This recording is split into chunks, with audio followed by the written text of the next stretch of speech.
Hello and welcome to our podcast. Welcome, welcome. Cheesy intro, I know. I'm Justin. And I'm JP. And we're going to talk about the new issue of The Walking Dead. Before we get started, if you're a big Walking Dead fan, please like and subscribe because we just do a lot of Walking Dead content. We do some predictions sometimes, some what-if scenarios, which we hadn't done in a while. We need to jump back on that. Yeah, that'd be fun. We also review the show and its sister series, companion series, whatever you want to call it, Fear the Walking Dead. So lots of Walking Dead content coming from this channel. Among other things, we do some non-Walking Dead related stuff too. So please hit that subscribe, like button, and let's get this thing going. All right, so we've got, what was this, JP, 179? Issue 179, yeah. Issue 179. I liked it. I liked it. It was, I wouldn't describe it as slow. I mean, it was... Oh, no. It wasn't slow. Plot development. I liked it. I didn't dislike it. I know that sounds like I'm saying, oh, I didn't like it. I liked it. I was, I don't know, I guess being that it's issue 5 and we're getting towards the end, I just was thinking some big stuff was going to happen. But then again, when you looking back on it now that I've had a little while to digest it. I mean, a lot did happen. I mean, Michonne's she's laid down her sword once again, second time in the series, right? She hung it up on the wall the first time in Alexandria. Now she's giving it to Eugene, saying that's not who she is anymore. And we see she never puts it down for very long. So I'm wondering how long it's going to stay in Eugene's hands. Yeah, lots of stuff happened. Lots of stuff. So she's staying back. And, we said last week, not last week, last month, we were like, do you think that she's going to end up running, the Commonwealth? And I mean, being, she's the badass Michonne that she is. She's a lawyer. It's a possibility. Yeah, I think eventually, yeah. I was a little surprised with her being so comfortable with their class system or caste system or class whatever you want to call it. Yeah, caste, I think, is like Hindu stuff or Indian or anyway. Not important, but. Yeah, apparently they've got a hierarchy there, and the upperclassmen just kind of get to, I like how it calls into question, like it's kind of not getting super political, but kind of political, because it's like, they don't have that many people in Alexandria in comparison to like the Commonwealth. It's harder to share, and so it really makes you think about which system works best. I mean, because they, it's not straight up, like a... I don't know if fascist would be the right term, fascist, communist. It's not as oppressive because they can work their way up. It's so we're told, they have a chance to get, to move up, kind of like back in the real world. And then Magna straight up calls her out on it and says, well, of course you feel that way because you used to be a lawyer. So, of course, you'd be starting out pretty good here. But, I'm with you. Well, at first, Michonne didn't seem as cool with it, right? Wasn't at first she kind of like, what does that mean? And... Yeah, but she kind of came around pretty quick. I think at the end of the day, she's happy that her daughter's safe. That obviously whatever they're doing's working. I mean, she hasn't found like the the meat grinder where they're turning people into Krabby Patties quite yet. Right, so not yet. Nothing too super sinister's happening, beneath the surface. Because we start right where we left off with her daughter, where she's like, everybody needs to learn their place, something to that effect. Mm-hmm. Like, we have to know our place here. And she's just like, what does that mean? And it did not go the way I thought it was going to go. I thought it was, when they started talking about the class system, I definitely thought Michonne was like, well, we're leaving. Yeah. You're going to come back to, back with me to Alexandria, and everybody's the same. But, Sebastian smacking Mercer, man. I'm like, dude, you're messing up. I was really waiting for him to just be like, hey, Mercer, what'd the 5 fingers say to the face? That would have been great. I'm Sebastian, bitch. Yeah. But nonetheless, man, Sebastian getting a little big for his britches. Especially against a guy he doesn't realize wants to take out his family. And and not only that, the guy who's keeping him alive when he goes on his, over-the-wall nookie, like, adventures or whatever, like, kind of date rapish, sort of. Yeah, his mom even tells him, just behave, bang your girls. Yeah. Which is kind of gross to hear from your mom, but she knows the deal. She's a realist. She knows what's happening. I wonder if she realizes how, like, the consent line is a little blurry for Sebastian. So, right. Being like an empowered woman, you would think, I don't know. Yeah, and she looking, we see that it's one of those things where I'm just waiting for that big, like you said, almost like the meat grinder in the back. That's a good way to kind of put it going forward. Like that big moment where you find out that they're not good people. But We haven't quite gotten that. We've gotten that they're arrogant people, that they definitely fancy themselves better than the average Joe, but nothing that sets them in the like Negan governor, like straight up villain class just yet. But when they roll up to Alexandria, man, and Nick, of course, excuse the language, but you know, she's like, you know, what a shithole. Yeah. From what she's coming from, I definitely think we're going to have sort of like a French Revolution. And, you know, I'm no history major, but I'm just saying, you know, like as far as the aristocracy goes, just off with their heads, you know, give everything back to the people. And you think that's what we're going to have in the Commonwealth? Led by Mercer? Yeah, I think so, yeah. Which side would that put Michonne on, though? Because she seems in line. I mean, she stayed because they convinced her to stay themselves, and she's going to be a lawyer, and she's okay with the class system and realizes she could have a pretty decent life with her daughter, you know, inside these walls. So if Mercer and his people decide to go on a revolt and overthrow, where would Michonne stand? I think if Mercer can present a plan, especially a plan in which, you know, Michonne ends up on top as the new governor, not to mention, you know, Mercer's a strong man, you know, strong-willed man.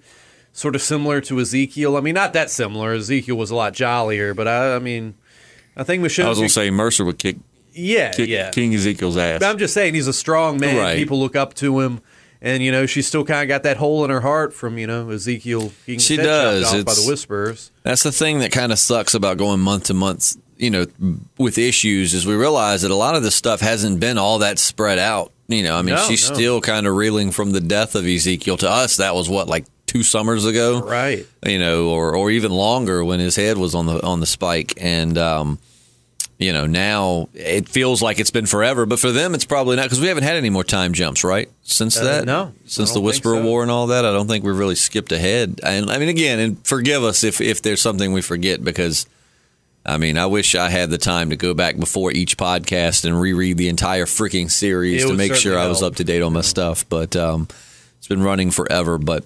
Yeah, good issue. It's hard to believe we're on the next. The next one will be the end of this, you know, this New World Order storyline. Yeah, the lady governor meets Rick. It's going to be. She's looking like she's ready for a safari. Yeah, she's got that carriage. I keep, just in my mind, I'm like, oh man, the governor's clearly a Time Lord, and he has regenerated into this, this strong-willed, beautiful lady. And nice Doctor Who reference there. Yeah. And it would coincide with the show where the show's going, right? Yeah, it really would. Now, if you see her, because that hasn't started back yet. No. So we've seen her. We've seen 12 regenerate into 13, but just that one little scene at the end of the Christmas special. Right. So if you were to see her start the next episode off with the safari gear, would you be like, oh, "That's it? That's happening"? Yeah. The governor was a sadistic Time Lord. It could be. It's a shame such great power falls into such terrible hands. Yeah, what are you going to do? But I'm trying to think. So Eugene kind of moving up with his lady a little bit. Yeah. I love how she's like, well, you want to see my apartment? And then no, not like that. And then she gets to, well, kind of like that. And then Eugene's on the way back talking to Sadiq about making babies. Need to make these babies, yeah. Eugene babies. I wonder if that's hard for him and Sadiq, because think about it. Rosita, when she was killed, was pregnant with what he and we thought was Eugene's baby, but now we found out that it might actually have been Sadiq's baby. Mm-hmm.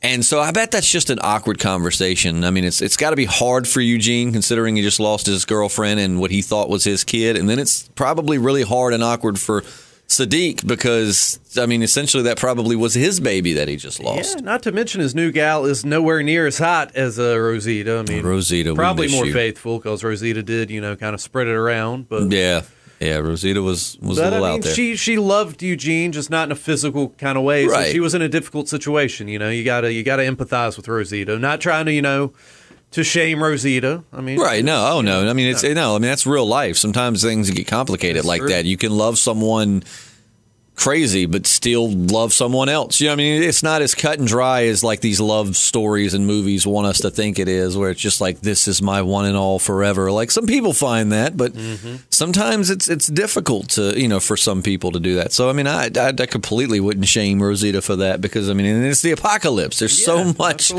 much added stress that they have to deal with. And on top of that, she survived with Eugene for so long that Eugene's probably a comfort thing, or was a comfort thing for her. I mean, she probably did love him, but it was more so being with him was just a comfort type thing. Like she had been with him longer than probably anybody else there because Abraham is dead and they survived together for a while. And then, but she was attracted to Sadiq, and Eugene's probably not the easiest guy to break up with. I mean, probably not. Got those puppy dog eyes. Now, Sadiq, if you bang Stephanie, you a dog, man. You are a dog, Sadiq. Stay away from Stephanie, Sadiq. Yeah, come on now. Well, watch that be the next thing. And Sadiq's like, I don't know. I can't help it. When I see Eugene with a woman, it just makes me attracted to her. Secretly, he wants Eugene. Man, we're going to have like Plot a whole twist. like cuckold, issue coming up. But Eugene talking about making them babies, man. That's like I said, it's a lot of setup in this issue. I feel, I mean, it's. I feel like this is really setting up for something. Were you glad Sadiq went ahead and spilled the beans to a Michonne, which Michonne basically just like called him out, like what's this blowing off steam talk I'm hearing? I know something's going on, pal. Oh yeah, and I bet that was awkward, man. I mean, it's like thank goodness they weren't right there, but I mean, I knew he wasn't going to keep that secret long. Yeah, I feel like he should have told Michonne that like one-on-one. In confidence. Generally, when you're talking about insurrection, it's kind of good to, keep it tight. Yep. But the less you know, the better sometimes with that. Yeah, the fewer people that are in on the revolution, sometimes it's for the best. Yeah, I feel like he should have pulled her to the side and been like, all right, here's what's going on. Because Michonne's this strong leader type, so you could tell her and trust her and yada, yada, yada. daughter's there, and I mean, obviously, she's like a citizen of the Commonwealth. Right. I think you don't want her telling people.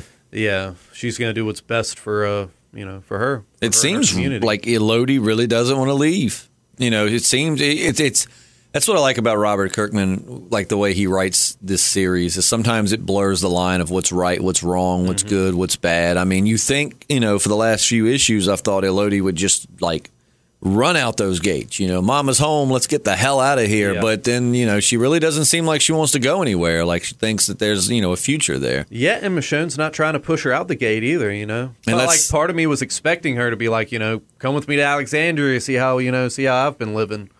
And did you catch, it might not have been intended that way. I took it that way. Kind of a throwback shout out to Tyrese, because, Michonne got with Tyrese because she was a fan of his. She was a big football fan before the apocalypse, and she was a fan of his. And did you see the little throwback of them? Why I thought of Tyrese when they were at the football game, and Michonne's, and even Magnum's like, okay, this is pretty cool when they're watching the game. But all I could think was Tyrese, because we know Michonne's hot for them football players. Yeah, she is. And now she's at a football game. And I mean, I like that Robert Kirkman makes it a believable, like, hard decision, because some shows and some comics will just have it to where, like, they easily just change locations, and it's like, at first it's like, of course she wants to go back to Rick and her friends, but the more she stays, she's starting to see how much it's like old life. There's football games, there's bakeries, there's ice cream. Yeah, ice cream. So I'm sure it is hard to just go back to living, not bad, but Alexandria is living kind of like at the poverty level in comparison to this place. And I believe it was good. It was, like I said, it was believable, because sometimes you see characters in comics who be like, no, I'm staying. And you're like, why would you do that? Now, this makes it a lot more understandable. Yeah, it really makes you wonder who's got it better. I mean, Alexandria doesn't have that inner city pressure, Right. I mean, they don't have the problems that go with having all these people. So, I mean, God, you could get into the economics there, just get into like a almost political discussion of like, but would they eventually inherit those problems as their population grew? Right now, it's much more manageable and it's easier to share things because it's not nearly as many people, but once you start, I mean, they 50,000 people in the Commonwealth? It's a lot of people in those walls. So it's like, would that system eventually find its way to Alexandria? Because, Rick's definitely probably not a classist. He probably wouldn't just be so open and okay with saying, yeah, we have an upper class and a lower class. I mean, I think he would thrive. He thrives in the situation he's in, but I know he would eventually be in the upper class. He's pretty much their George Washington. Right. It's that argument a lot of people make, like socialism or communism or whatever you want to, I don't like those words because I don't exactly know what they mean, but they work on much smaller scales, once you start getting more people and it gets more intricate. It's harder to share. Yeah, exactly. You know what I mean? Yeah. It's like, just imagine, and I'm not preaching on politics or which side I am. I hate politics. I really just try to stay out of them. When it comes to this stuff, But I mean, I could understand where the difference, not talking on socialism or whatnot, just talking about Commonwealth versus Alexandria again. if we had just 5 or 6 of us, which I know Alexandria's got more than that, but say we're sharing the food that we get, that's easy to do. It's like, hey, we'll all 5 go hunt every day, grow crop, whatever, and then we'll all share it. But as you start growing, it's harder to manage that, so I don't know. It really is. It's like I said, it's a great question. Who's got it better, Alexandria or the Commonwealth? Commonwealth's got more people, more regular life kind of back into play, but Alexandria doesn't have these class problems. But then again, the Commonwealth ain't getting, they're not getting attacked. So Alexandria kind of always has that fear of getting overrun, which the Commonwealth does too. But I think that they're a little bit more secure and their security seems to be a little bit more top notch. Whereas Alexandria, they live a little bit more peacefully. It's among themselves, but they're always at risk of being overtaken or. So it really is. It's a good. In the comments section, tell us which would you rather be in the zombie apocalypse? Would you rather be in an Alexandria type situation? Would you rather be somewhere like the Commonwealth, or would you just say screw everybody and go live in a little hut, just you and one other person? Yeah, just go Negan, just vagabond it. Not that he's really doing that by choice. Speaking of Negan, where the hell is he at? I guess still doing his gardening thing. I needs my Negan, man. Yeah. I love, and this is just my opinion. I'm sure other people will bring up so many characters, but this is Negan's character development is one of my favorites in all of the comics that I've ever read. I just love the evolution of that character. He starts off as this big baddie that, I feel like you should hate. But, at the end of the day, he's just a big, soft teddy bear. Can't help but love him. He's so lovable. And especially where he's at now and kind of the resolution between he and Maggie, they're never going to be friends. But she's had her chance to kill him. She didn't. And now, he kind of can end that chapter of his life. He's, left the bat behind. I want to see where Negan is. I keep telling you, they may never be friends, but they could still be lovers. They are not going to be lovers. I don't think that. Everyone is wondering is what is the first encounter between Negan and Princess going to be like? That's all I'm thinking about. That's true. I don't know. Time will tell. And we forget, Princess has not been at either place. They met her on the road. So, she went with them to the Commonwealth, kicked some ass, and now she's headed back to Alexandria. I'm interested in the first interaction between her and Rick. Yeah, I've noticed in the comments, people either love Princess or they hate her. I can see how she can be. I'm not going to lie. I can see how she can be pretty annoying, but I also can see how she can kind of be like a bubbly, fresh breath of, not fresh breath, like breeze of fresh air. You know what I mean? So I really guess it just depends on how you're. It's very subjective. I've heard certain readers refer to her as the Jar Jar Binks of The Walking Dead, and that's never a good comparison. I'm not gonna lie. I'm not her biggest fan. I don't now. I am kind of in between because there's points where I like her, and there's points where she just says some really stupid stuff. But again, that's opinion. Some people will be like, "You don't like Princess? Screw you!" And it's like that's stupid. If you told me, "Hey, I don't like Michonne," okay, cool. She's my favorite, but. She's not everybody's favorite. It's fine. Yeah, give her a little more time, and Right. We haven't really had a chance with Princess. We've seen she's badass. We've seen that she's silly, but it hasn't been crunch time like we've seen with Rick and Michonne and these other characters. As of right now, she's just kind of been quirky comic relief. Right. So we'll see if she stands with her friends, if she betrays. It'd be cool if there was some larger story to where there's, I'm sure we'll get much more backstory on her. She might not be what she seems, or I don't know. We'll see, but a solid issue yet again. I really don't know why I say that because pretty much every issue of The Walking Dead is solid for me. Very rarely do we have a lull issue where I'm like, this one kind of sucked. Even the slower ones I feel like build up for great things. Yeah. There's been a few that have drug, but that's been a long time ago. Right. Yeah, it's been pretty solid.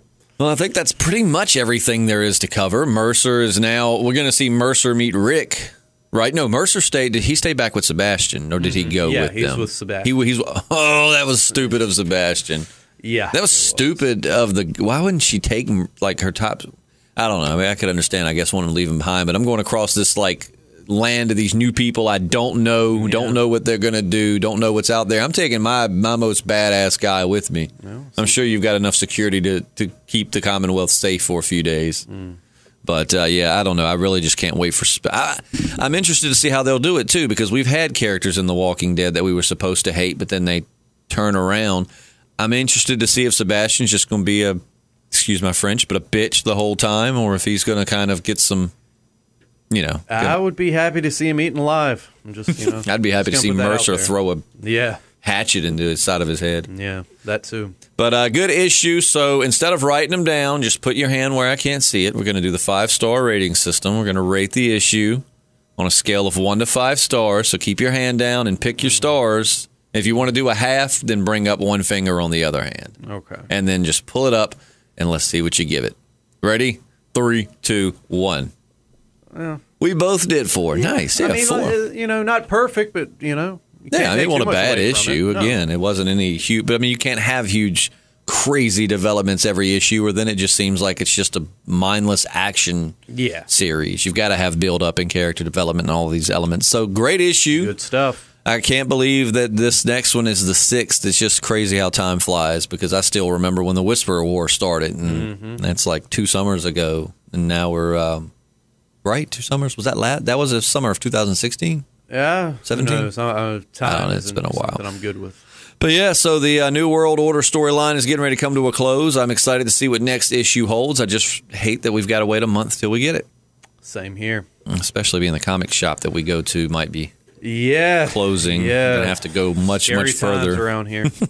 But so if you're new to the channel, please make sure to subscribe and like for more Walking Dead content. We also review the show. We do episode-by-episode discussions of both The Walking Dead and Fear the Walking Dead. And if you have jumped off of Fear the Walking Dead, please catch up, jump back on, and come hang out with us on Monday when we discuss Sunday's issue. Episode, because, man, it's such a good show. Really such a good show. But, also, we're just starting to delve into it. I found a burned down factory and checked it out this weekend. We're going to start doing some kind of like urban exploration, just mainly because I absolutely love looking at these old abandoned places. I think it's so fun. So lots of fun things on the way from the channel. Yeah. Slow and steady wins the race. Dilapidated abandoned buildings around here. No, we got a lot of those. That's a good thing, but we'll have fun with it. We got a lot of those in the South. But please subscribe, comment below. We love discussions. We love hearing your opinions on the issue. Or your predictions. I think the comment section's our favorite part of being on YouTube, and that's even including the people that tell us how bad we suck. Hate us, just let us know. Any reaction's better than none. Let's get a discussion going in the comments section about what we've talked about, what you think the series is headed to, whether you liked it or not, and we'll catch you back here at the latest next Monday with a review of the episode 4 of Fear the Walking Dead. What are they on? Episode 4 is what's going to be coming on, right? Yeah, I believe so. So we'll catch you later. I'm Justin. And I'm JP.